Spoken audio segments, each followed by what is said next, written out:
Hello students, कैसे हैं आप लोग। उम्मीद है आप अच्छे से पढ़ रहे होंगे। जो भी अपन यहाँ पे पढ़ा रहे हैं वो आपके समझ में आ रहा होगा, इतनी उम्मीद तो कर ही सकते हैं। तो देखिए, अपना टॉपिक चल रहा था वक्र अनुरेखण, कर्व ट्रेसिंग, और वो भी चल रहा था इन पोलर फॉर्म, ध्रुवीय रूप में। कार्टेशियन फॉर्म तो अपन पहले ही पढ़ चुके हैं, ठीक है। तो अब तक अपने वो जितनी भी क्लासें हुई हैं पोलर फॉर्म की, वो आप लोगों को समझ में आ गई होंगी, चाहे वो कोऑर्डिनेट हो, चाहे वो लेमिनेस्टेट हो, और चाहे से पहले वाली क्लास में क्वेश्चन हुआ था जिसकी अपने को एसिम्प्टोट पे मिली थी, x बराबर ए आर कोस थीटा बराबर ए, ठीक है। तो ओवरऑल बात ये है कि कॉन्सेप्ट है वो क्लियर होना चाहिए। आज की क्लास में हम एक बहुत अच्छा सा और थोड़ा सा अलग क्वेश्चन लेके आए हैं, कुछ और आपको अलग सीखने को इसमें मिलेगा। देखिएगा क्या है, निम्न वक्र का अनुरेखण कीजिए। इक्वेशन है r is equal to a plus b cos theta, जहाँ पे a का मान है वो छोटा है b से, a लेस देन है b से। देखिए, a लेस देन b की वजह से ये क्वेश्चन है वो बहुत महत्वपूर्ण बन जाता है। यहाँ पे यदि a ग्रेटर देन b, हालांकि एक क्वेश्चन और है ऐसा ही, एक क्वेश्चन ऐसा और ही है, तो आपको साथ साथ में समझते जाना है और वो क्वेश्चन आपको करना है। उसमें क्या है, उसमें ये इक्वेशन है r is equal to a plus b cos theta, लेकिन a लेस देन b की जगह क्या है, a ग्रेटर देन b है उसमें, ठीक है। आप देखिएगा कि a जब b से छोटा है तब रिजल्ट क्या रहता है, a b से बड़ा रहता है, तब रिजल्ट पे क्या प्रभाव पड़ता है, ठीक है। आइए शुरू करते हैं।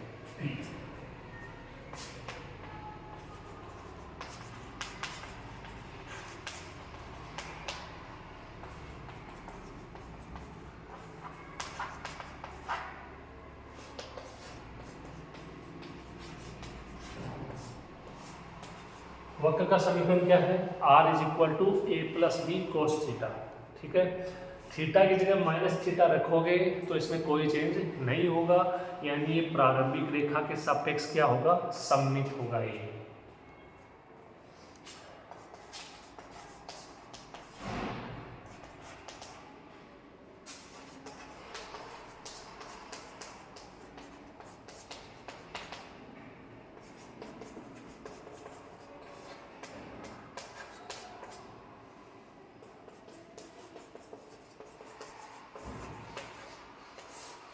थीटा की जगह माइनस थीटा रखते हो तो आप जानते हो कोस माइनस थीटा क्या होता है, कोस थीटा होता है। तो कोस थीटा होती है इक्वेशन ऐसे की ऐसी आ जाएगी। क्या बोलोगे,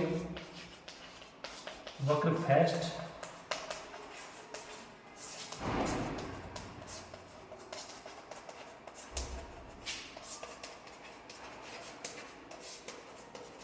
प्रारंभिक रेखा के सापेक्ष क्या है, सममित है, ठीक है। और कोई कंडीशन इसमें सेटिस्फाई होने से रही। दूसरा पॉइंट,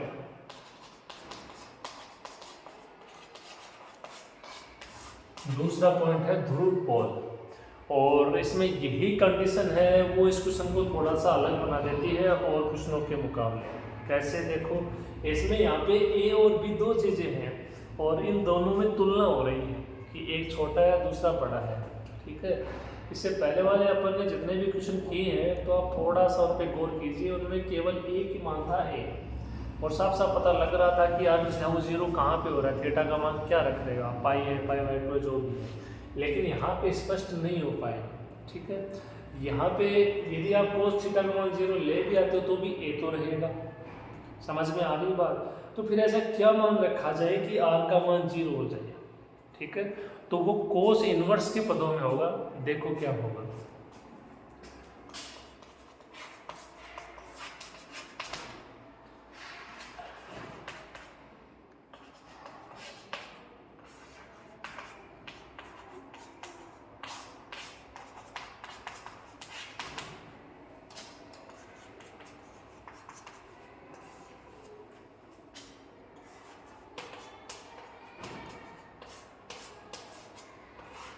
तो थीटा की जगह मैं क्या रखूंगा, कोस inverse minus a upon B.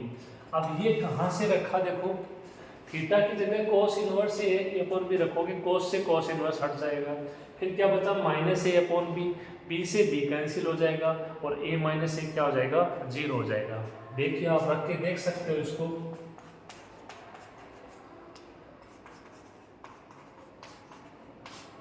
Theta की जगह कोस inverse minus a upon B रखोगे, ये बचेगा B into minus a upon B, और यहाँ से बी से बी कैंसिल, ए माइनस ए क्या हो जाएगा, 0 हो जाएगा।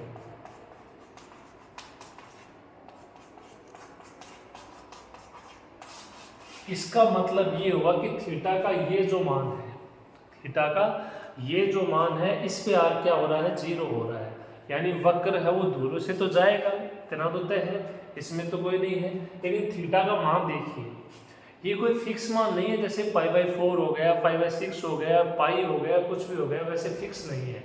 ये डिपेंड है ए और बी पे। तो अपन इसको कैसे डिफाइन करते हैं वो आप देखिए। ये कोस inverse minus a upon B है। आप एक बार ये सोचिए, कोस इधर आ जाएगा तो कोस थीटा हो जाएगा। कोस थीटा का मान है माइनस ए अपॉन बी, ठीक है। तो कोस थीटा का मान माइनस है, वो कौन से क्वाड्रेंट में होता है, वो सेकंड और थर्ड क्वाड्रेंट में होता है, क्योंकि फर्स्ट में सभी पॉजिटिव होते हैं, और कोस और सेक 6 जो आपका फोर्थ क्वाड्रेंट है उसमें क्या होता है, प्लस होता है। तो देखिए जो मैं लिखने जा रहा हूँ वो सही है क्या।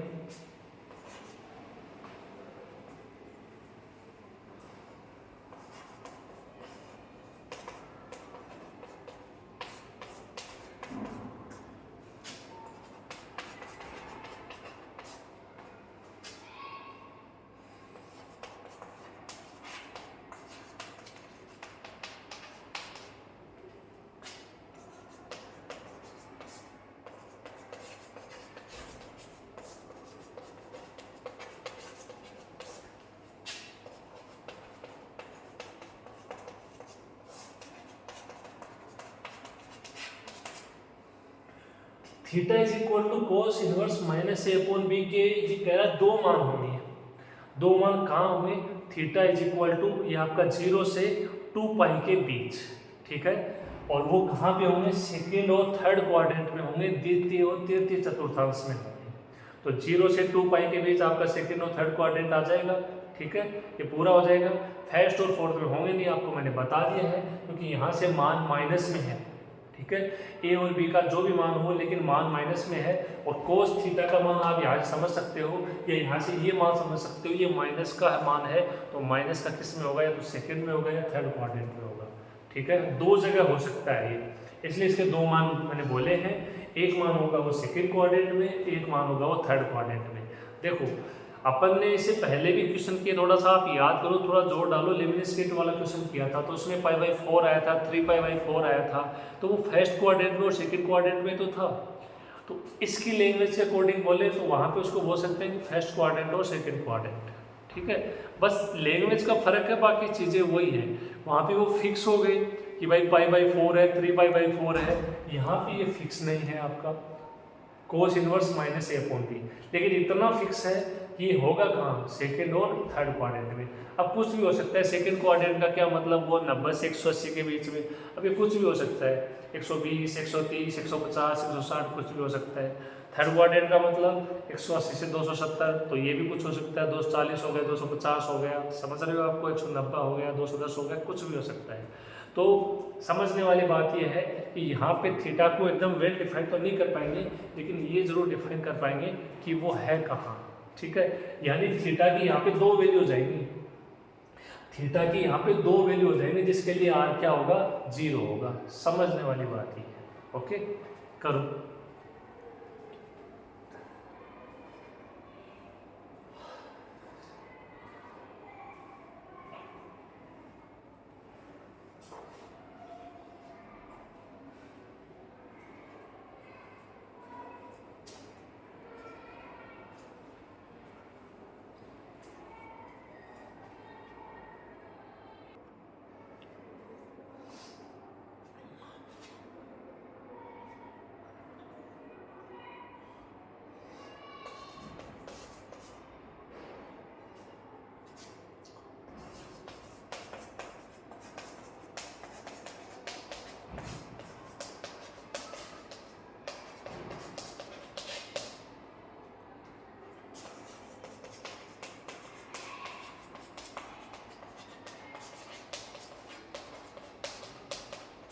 तो ये दो मान होंगे कोई, अब अपने को नहीं पता क्या मान होंगे, तो अपन ने संकेत के तौर पे बोल दिया कि एक अल्फा 1 और एक अल्फा 2 हो, तो इसका मतलब theta is equal to alpha 1 और theta is equal to alpha 2 पर r बराबर क्या होगा, 0 होगा।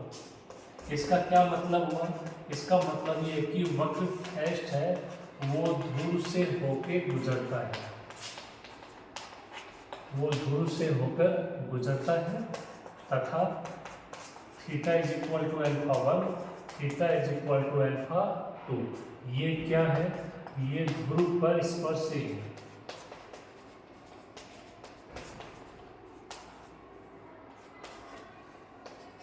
तीसरा पॉइंट क्या है, अनंत स्पर्शी है।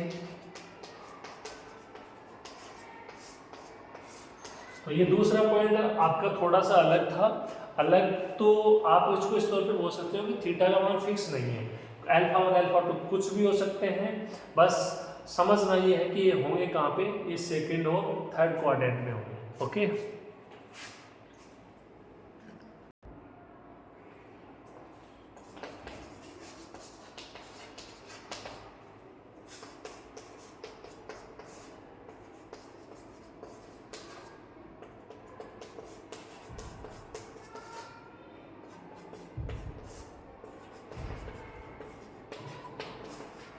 तो अनंत स्पर्शी के लिए अपन क्या करते हैं, सबसे पहले 1/r का मान ज्ञात करते हैं।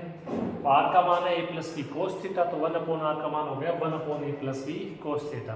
फिर जो है थीटा का मान आता है उसको 0 के बराबर रखते हैं। अनंत स्पर्शी का क्वेश्चन आपको करवा चुके हैं अच्छे से। रैट थीटा का मान है यहाँ से 1/a plus b cos theta is equal to 0। आप यहीं पे डिसाइड कर सकते हो, आगे आपको हल करने की जरूरत नहीं, फालतू में अपनी कैलकुलेशन पड़ेगी। यहीं पे डिसाइड कर सकते हो कि यहाँ पे अनंत स्पर्शी मिलेगी कि नहीं मिलेगी। कैसे, ये 0 कब होगा, जब ये मान इनफाइनाइट हो जाए, a plus b cos theta infinite हो जाए। a और b तो होने से नहीं, क्या कोस थीटा इनफाइनाइट होगा, कोस थीटा इनफाइनाइट नहीं होता, इसका मतलब ये मान संभव नहीं है। तो क्या बोलोगे आप,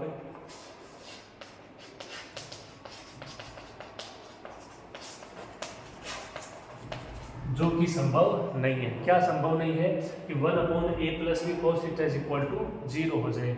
इसका मतलब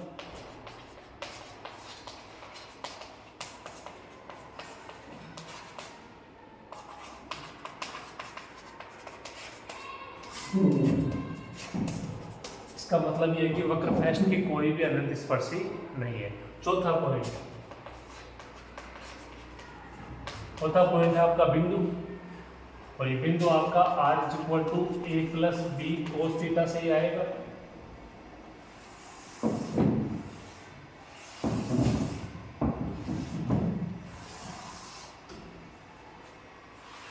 इसमें थीटा है, ये r है, 0 हो गया।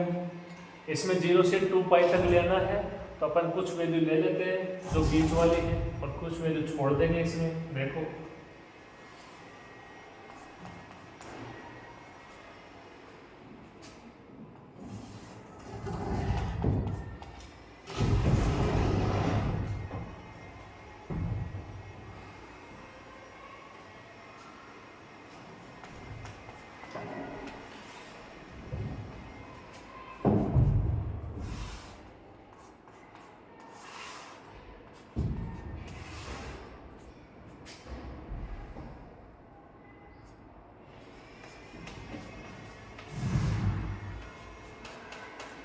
ये देखो मैंने थीटा की कुछ वैल्यू ली है 0 से 2 पाई तक।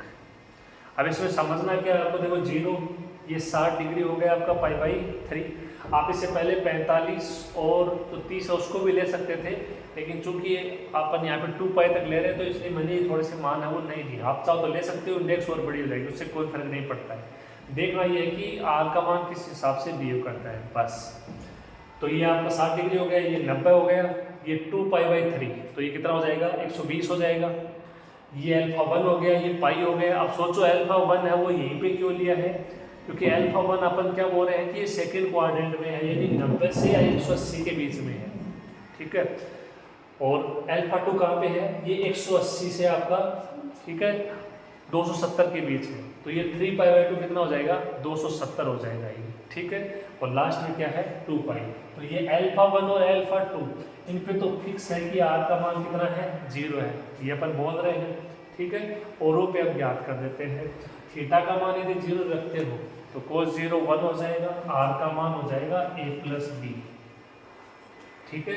थीटा का मान यदि π/3 आप रखते हो, थीटा का मान कितना रखते हो π/3, cos 60 कितना होता है 1/2 होता है, तो ये कितना हो जाएगा a plus b/2, only b/2 है, a केवल अकेला है, इसमें 2 का भाग नहीं लग रहा है। cos π/2 तो cos π/2 कितना होता है 0, r का मान कितना हो जाएगा a हो जाएगा।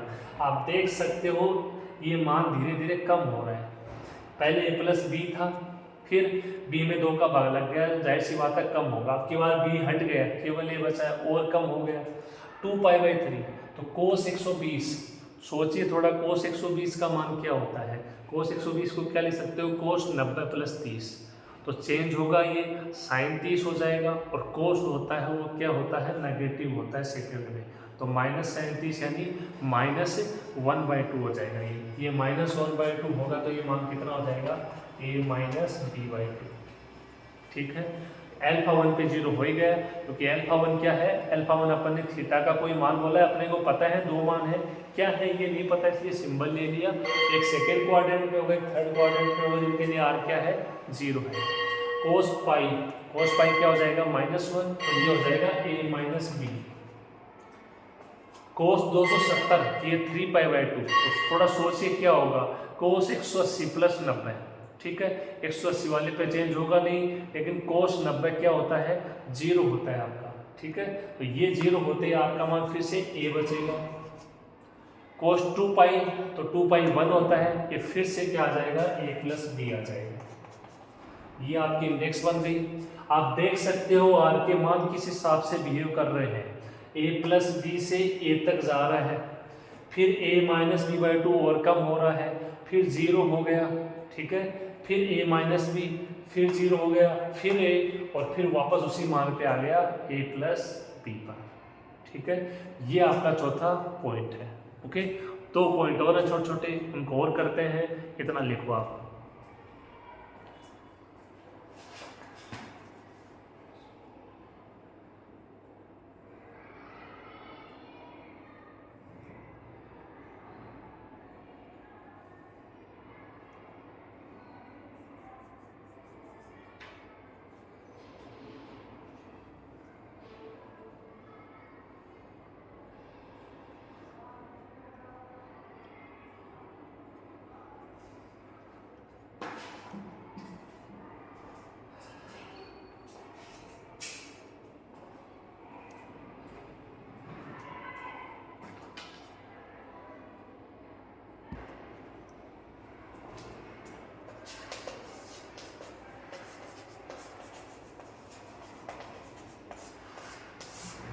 पांचवा पॉइंट है क्षेत्र रीजन। इसमें अपन क्या बताते हैं कि थीटा का मान बढ़ रहा है तो आर का मान है वो किस हिसाब से बिहेव कर रहा है। तो देखो थीटा का मान जब 0 से π/2 है,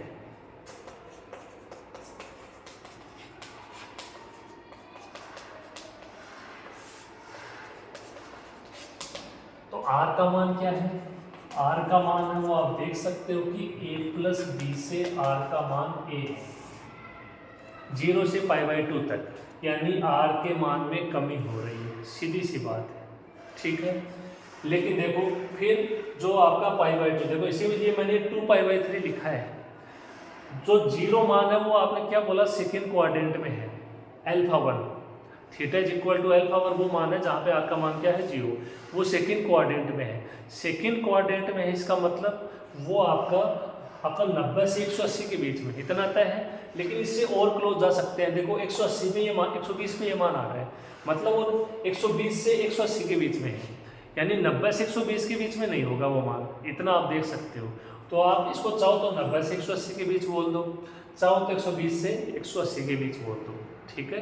यही इस मान को निकालने का मतलब है और इसका कोई भी मतलब नहीं, ठीक है। तो ये सेकेंड क्वाड्रेंट में होना तय है, α1 को थीटा का मान होगा जिसमें क्या होगा 0 होगा ये मान, ठीक है। एक थोड़ी सी चीज़ आप और समझ सकते हो यहाँ पे, थोड़ा सा यदि आप दिमाग लगाते हो तो क्या है वो चीज़ ध्यान से देखो।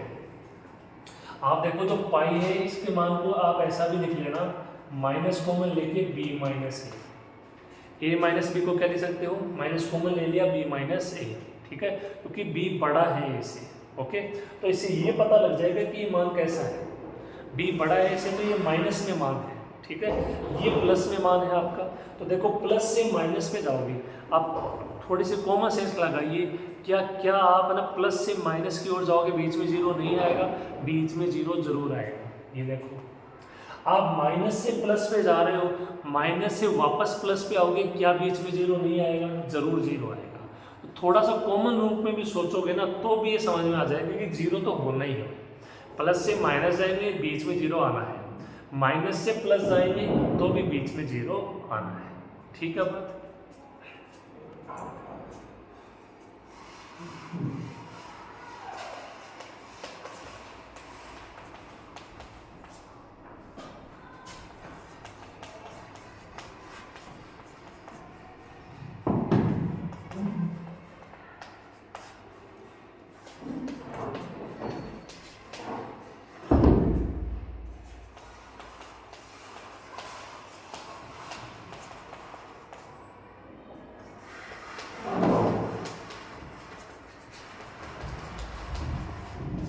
जब थीटा का मान 2π/3 से पाई के बीच होगा, यानी प्लस से माइनस जाओगे, तो थीटा के कम से कम एक मान अल्फा 1 के लिए आर क्या होगा, 0 होगा, ठीक है इतनी बात।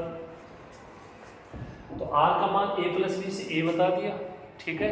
अब अपन धनात्मक से ऋणात्मक जा रहे हैं, मान है वो फिर से आपका धनात्मक से ऋणात्मक हो रहा है, लेकिन बीच में जो 0 आ रहा है उसका रीजन अपन ने बता दिया है।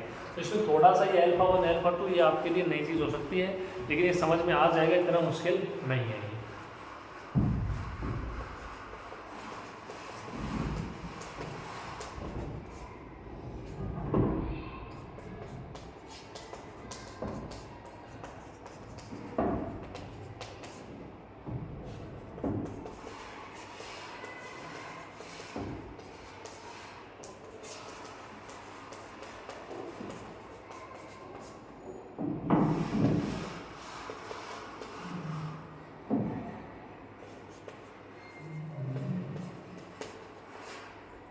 इसी प्रकार क्या लिखोगे कि जब थीटा का मान पाई से 3π/2, हालांकि पाई से 2π भी हो सकते हो, लेकिन 3π/2 और इजी रहेगा, पाई से 2π तो आपके दोनों क्वाड्रेंट हो जाएंगे, ठीक है, तो आपका थर्ड क्वाड्रेंट ही रहेगा ही।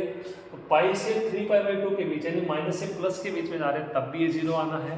तो थीटा का मान पाई से 3/2 के मध्य हो तो भी थीटा कम से कम एक मान के लिए कोई एक मान होगा, उसके लिए आप α2 को संकेत यूज कर सकते हैं, और उसके लिए आर क्या होगा, 0 होगा। तो देखो किसी भी तरीके से समझ लीजिए, आप चाहे इसको ऐसा मान लो कि माइनस से प्लस जाएंगे तो 0 आएगा, प्लस से माइनस जाएंगे तो 0 आएगा, किसी भी एंगल से समझ लीजिए 0 तो होना ही है। जो आपने थीटा का मान लिखा है कोस इनवर्स -a/b, उसके हिसाब से समझ लो कि कोस का मान माइनस में आ रहा है, तो वो सेकेंड और आपका थर्ड क्वाड्रेंट में होगा, ठीक है। ये आपका 5वां पॉइंट यहाँ पे कंप्लीट होता है, ठीक है। एक चीज़ थोड़ी सी और देख लीजिए, अभी अपन ने बोला है कि थीटा का मान क्या होना चाहिए, कोस इनवर्स -a/b, ठीक है, और a का मान क्या है, b से छोटा है। ध्यान से समझने की कोशिश कीजिएगा, यदि a का मान छोटा है b से, जैसे 1 ले लिया a का मान, b का मान 2 ले लिया, तो -1/2 कोस में आराम से मिल जाएगा। लेकिन देखो a का मान यदि b से बड़ा ले लेते हो, जो कि दूसरा क्वेश्चन आपको ऐसा ही करना है, तो उसमें क्या चेंज होगा, देखो a का मान यदि बड़ा हो जाता है, जैसे 3 हो गया और b का मान 2 हो गया, तो 3/2 का मतलब हो गया कि 1 से ज़्यादा मान जा रहा है माइनस में, और आप जानते हो कि कोस में मान -1 से 1 के बीच होता है। तो इसका मतलब ये है कि इस कंडीशन के लिए थीटा के ऐसे किसी भी मान का अस्तित्व नहीं होगा, क्योंकि a/b में यदि a बड़ा हो गया तो मान -1 से आपका और भी छोटा हो जाएगा। आप कोई भी मान रख के देख लो, 3, 2, 4, 3, लेकिन जब a छोटा होगा तो अस्तित्व हो जाएगा b से। 1, 2 हो गया तो 1/2 हो गया, 2 और 3 हो गया तो 2/3 हो गया, वो भी मिल जाएगा। इतना आप जानते हो कि कोस थीटा क्या होता है, -1 से 1 के बीच में होता है। तो जो दूसरा वाला क्वेश्चन है आपका जिसमें a ग्रेटर देन b है, वहाँ पे ऐसे किसी भी मान का अस्तित्व नहीं होगा, तो आप क्या बोलोगे कि वो वक्र ध्रुव से होके नहीं गुजरेगा, क्योंकि थीटा के ऐसे किसी भी मान का अस्तित्व नहीं होगा, उसके लिए r बराबर क्या हो जाए, 0 हो जाए। तो जो दूसरा वाला क्वेश्चन है उसको भी मैंने आपको अभी से बता दिया है कि उसमें कहाँ पे चेंज होगा, कहाँ पे चेंज नहीं होगा। तो आपको वो क्वेश्चन करना है अच्छे से और उसमें कोई दिक्कत नहीं होनी चाहिए, बस साथ साथ में आपको बताते चल रहा हूँ। उसकी भी कोई अनंत स्पर्शी नहीं होगी, वो भी एक्स के सापेक्ष आपका क्या होना है, सममित होना है। उसके लिए भी आप ऐसे पॉइंट है ना दर्शा देना, इसी प्रकार से बोल देना कि आज किस हिसाब से वो चेंज हो रहा है, किस हिसाब से चेंज नहीं हो रहा है। ठीक है, तो ये आपका 5वां पॉइंट। लास्ट पॉइंट रह गया है इसका फाई का मान, और फिर इसका डायग्राम बनाते हैं।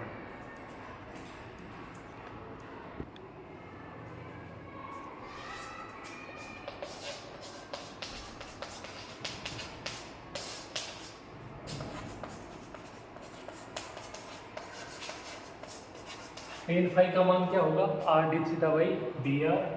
आर का मान कितना है, a plus b cos theta, और d r by d theta कितना हो जाएगा यहाँ से, माइनस बी साइन थीटा।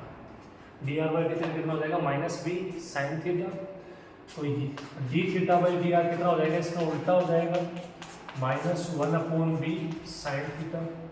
इसलिए टेन फाई कितना हो जाएगा, टेन फाई का मान आर, आर का मान ए प्लस बी कोस थीटा, और ये अपॉन का माइनस बी साइन थीटा। अब आप देख सकते हो कि इसको पूर्ण रूप से टेन में कन्वर्ट करना थोड़ा सा मुश्किल है, तो अपन डायरेक्ट है वो थीटा का मान रखेंगे।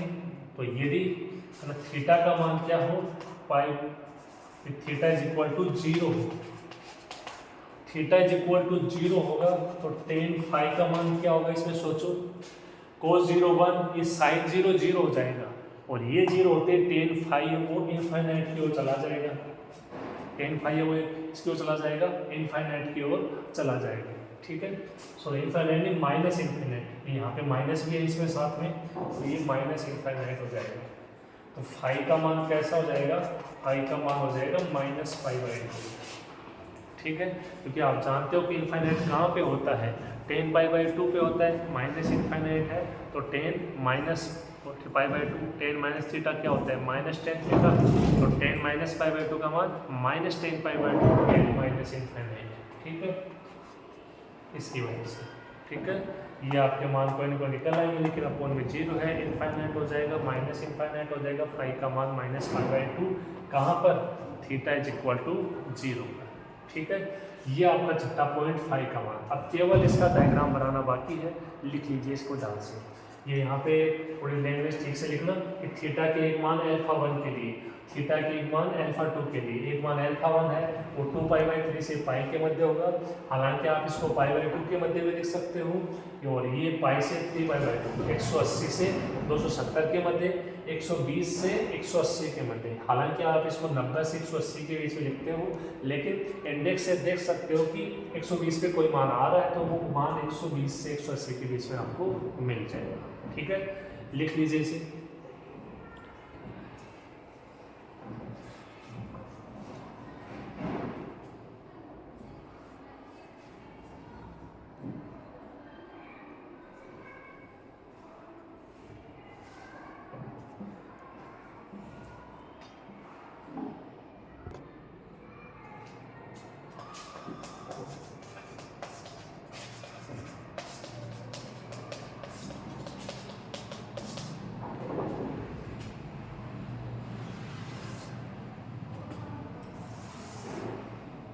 डायग्राम ध्यान से देखिएगा आप लोग।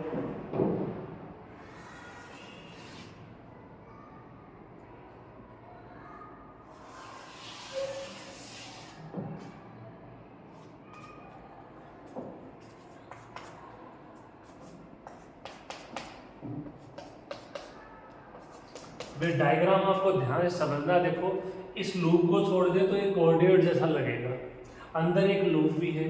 अब ये ऐसा क्यों बना वो आप ध्यान से समझिएगा, लास्ट है बस ये।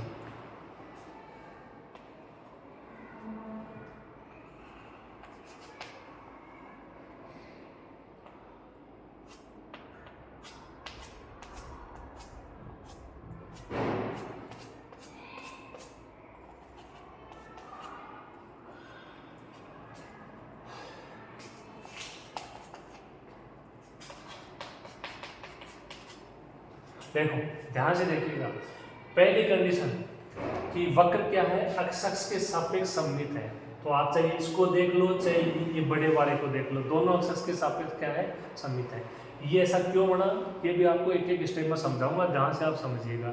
दूसरा ये क्या कह रहा है कि ये वक्र पोल से होके जा रहा है, तो ये पोल से होके जा रहा है, चाहे आप इसकी बात कर लो चाहे इसकी बात कर लो, ठीक है। फिर पोल पे होके जा रहा है, तो पोल पे इसकी जो टेंजेंट है वो क्या है, वो एक तो theta is equal to alpha 1 है, वो क्या है, theta is equal to alpha 1 है।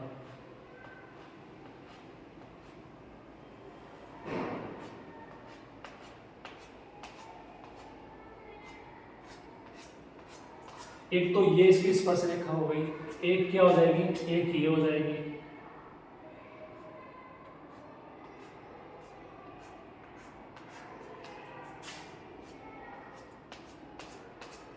ठीक है। इसको क्या बोल दोगे आप, इसको बोल दोगे theta is equal to alpha 1, क्योंकि अल्फा 1 आपने क्या बोला है कि 120 से 180 के बीच में होगा। ध्यान से देखिए सेकंड कोऑर्डिनेट, ठीक है। इसको आप क्या बोल सकते हो, theta is equal to alpha 2, ये 180 से 270 के बीच में होगा, ठीक है। तो ये ओ जो आपका पोल है इस पे क्या है, टेंजेंट है। अब टेंजेंट है तो ये लूप आपका बनना ही है, यदि दो ऐसे टेंजेंट है, ठीक है। लेकिन अब ये तक तो ठीक था, अब आप सोचोगे इसकी क्या जरूरत पड़ गई, इतना ही काफी था, बस ये आपका लूप बन गया, इस पे टेंजेंट हो गई। इसकी जरूरत इसलिए पड़ गई क्योंकि आर का देखो जो मैक्सिमम मान है वो कितना जा रहा है, इंडेक्स में देखिए a+b जा रहा है, लेकिन ये पॉइंट है वो a+b नहीं है, a+b पॉइंट ये है, b के कोऑर्डिनेट a+b होगा और दूसरा 0 होगा जो कि थीटा का मान है। हालांकि यहाँ पे भी थीटा बराबर 0 ही है, तो इसका भी दूसरा कोऑर्डिनेट है वो 0 ही होगा, लेकिन इसका पहला मान है वो b-a होगा। अब ये कैसे होगा, इसका कैसे पता लगाएंगे, ध्यान से देखो। आप यदि यहाँ पे एक लूप और बनाते हो, हालांकि यहाँ बनेगा नहीं लेकिन बनाते हो, तो आप इतना समझ सकते हो कि ये जितना होगा उतना ही ये होगा, ठीक है। ये थीटा बराबर 0 है, ये π/2 है, और यदि यहाँ पे आएंगे तो थीटा बराबर पाई हो जाएगा। थीटा बराबर पाई में इंडेक्स में जाके देखिए आप, इंडेक्स में थीटा बराबर पाई पे मान है -b-a, ये -b-a मान है। अब यदि डिस्टेंस सेम है, इधर ये माइनस में b-a है, तो इधर ये जाहिर सी बात है ये प्लस में b-a होगा, न कि a+b होगा। a+b को हालांकि आप b+a भी बोल सकते हो, समझ में आ रही है बात। ये डिस्टेंस a+b नहीं हो सकती, ये डिस्टेंस कितनी है, ये b-a है।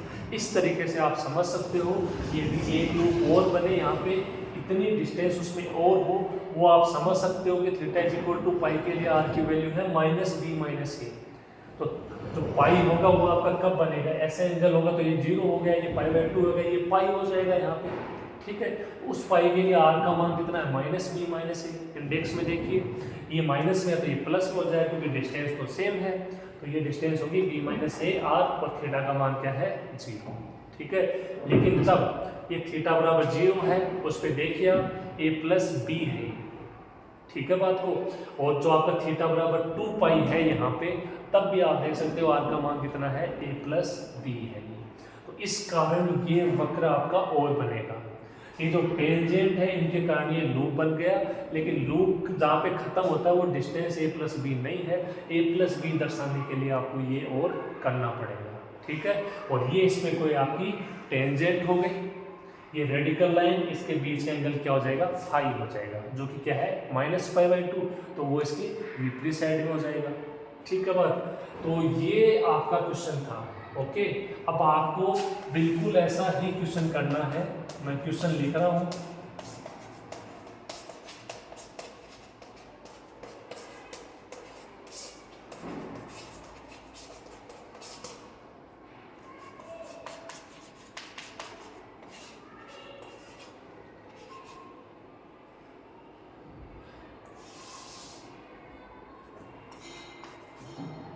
r is equal to a+b cos theta, लेकिन अब की बार a बड़ा है b से, तो आप जानते हो कि कौन कौन से रिजल्ट है वो बदलेंगे। अभी अभी आपको मैंने बताया कि पोल से होके नहीं जाएगा, ये पोल से होके नहीं जाएगा तो ये जो डायग्राम है ये आपका थोड़ा ऐसे बन जाएगा। देखो थोड़ा सा मैं बता देता हूँ आपको, ये ऐसा डायग्राम हो जाएगा, यानी कोऑर्डिनेट तो ये रहेगा लेकिन ये कोऑर्डिनेट यहाँ पे ऐसा बन जाएगा, ये ऐसा, ठीक है, क्योंकि ये पोल से नहीं जा सकता, अंदर लूप भी नहीं बनेगा, तो ये कुछ इस तरीके से बन जाएगा। और बाकी कंडीशन आपकी सेम टू सेम है, ठीक है। देखना ये है कि कौन सी कंडीशन में बदलाव होगा, कौन सी कंडीशन ऐसी की ऐसी रहेगी। ए ग्रेटर देन बी का मतलब आप अच्छे से जानते हो कि ये बड़ा रहेगा बी से, ठीक है। और ये आपका डायग्राम था इस क्वेश्चन का। ये क्वेश्चन भी अपने आप में थोड़ा अलग क्वेश्चन है, क्योंकि थीटा के मान वेल डिफाइन नहीं है कि वो एंगल क्या है जिस पे आर का मान क्या है, 0 है। हमने अपने तरफ से अल्फा 1 अल्फा 2 को संकेत लिए हैं, जो कि थीटा समझ लो या कोस inverse minus a upon B समझ लो, क्योंकि वो मान रखेंगे तब भी आर क्या होगा, 0 होगा, ठीक है। तो इसमें एक एक चीज़ मैंने आपको बारीकी से समझा दी है। लूप, इस पे टेंजेंट, ये आपका दोबारा जो कोऑर्डिनेट रूप आपका वक्र बना है उसको भी आपको बनाने की जरूरत क्यों पड़ी है वो भी आपको अच्छे से समझा दी है, ठीक है। तो आज की क्लास में इतना ही। बहुत अच्छा क्वेश्चन था ये, आप ध्यान से इसको मेहनत से लगन से अच्छे से पढ़ना और वो क्वेश्चन करना, ठीक है। तो मेरे हिसाब से देखो ये आपका कर्व ट्रेसिंग जो कि पोलर फॉर्म है ये आपके समझ में आ गया होगा। आप भी इसके एग्जाम्पल क्वेश्चन साथ में करते जाइए, क्योंकि आप करोगे तभी आप सीखोगे। ओके, आज के लिए इतना ही। थैंक यू, धन्यवाद।